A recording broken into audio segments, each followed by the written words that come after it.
റഷ്യയിൽ നിന്ന് എണ്ണ വാങ്ങുന്ന കാര്യമാണെങ്കിൽ തന്നെ. അതിനു മുമ്പ് തന്നെ നമുക്ക് അമേരിക്കയുമായി നല്ലൊരു സൗഹൃദം വരുന്നു. നമ്മൾ പറയുന്നു ഈ ഇന്ത്യയും അമേരിക്കയും തമ്മിൽ ഏറ്റവും അടുത്ത സൗഹൃദത്തിലേക്കാണ് ഇപ്പോൾ വന്നിരിക്കുന്നത്. നമുക്ക് വേണ്ടി എന്തിനും ചെയ്യും അമേരിക്ക എന്നുള്ളൊരു പ്രതീതി ഉണ്ടായിരുന്നു.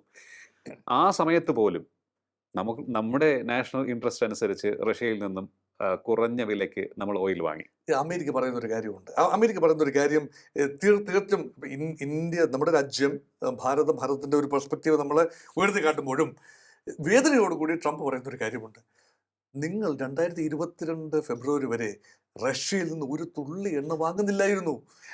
3% മറ്റും 3% ആണ്. ഇതല്ല 1% താഴെ 0.2% ആണ്. അവിടെ നിന്ന് നിങ്ങൾ ഇപ്പോൾ നിങ്ങളുടെ ആവശ്യത്തിന്റെ 38% റഷ്യയിൽ നിന്ന് വാങ്ങുന്നു. ഉക്രൈൻ യുദ്ധം ഉണ്ടായതിനു ശേഷമാണ് കിട്ടിയ അവസരം, വീണ അവസരം നിങ്ങൾ മുതലാക്കി. എന്നിട്ട് ഇവിടെ കൊണ്ടുവന്ന് ലോകത്തെ ഏറ്റവും വലിയ എണ്ണ സംഭരണശാല, ശുദ്ധീകരണശാലകളിൽ നിങ്ങൾ റിഫൈൻ ചെയ്ത് യൂറോപ്യൻ മാർക്കറ്റിൽ ഉൾപ്പെടെ നിങ്ങൾ എണ്ണ വിൽക്കുന്നു. ഇതാണ് ആരോപണം. അങ്ങനെ ഇൻഡയറക്ട്ലി റഷ്യക്ക് ഉക്രൈൻ ആക്രമണത്തിനുള്ള പണം ഇന്ത്യ നൽകുന്നു. ഇതാണ് ആരോപണം. അത് പൂർണ്ണമായി ശരിയല്ല എങ്കിലും ഇന്ത്യ അവിടെ ഒരു സാധ്യത കണ്ടു.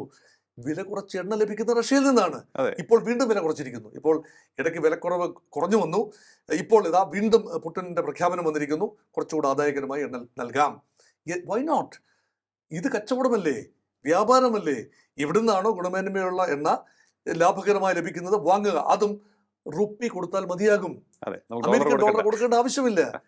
അമേരിക്കയ്ക്ക് തത്തുല്യമായ റേറ്റിൽ റുപ്പി വാങ്ങിക്കൊണ്ട്, ഡോളർ വാങ്ങാതെ റുപ്പി വാങ്ങിക്കൊണ്ട് റഷ്യ തരുന്ന റേറ്റിൽ എണ്ണ തരാൻ സന്നദ്ധമാണെങ്കിൽ India can buy it from America.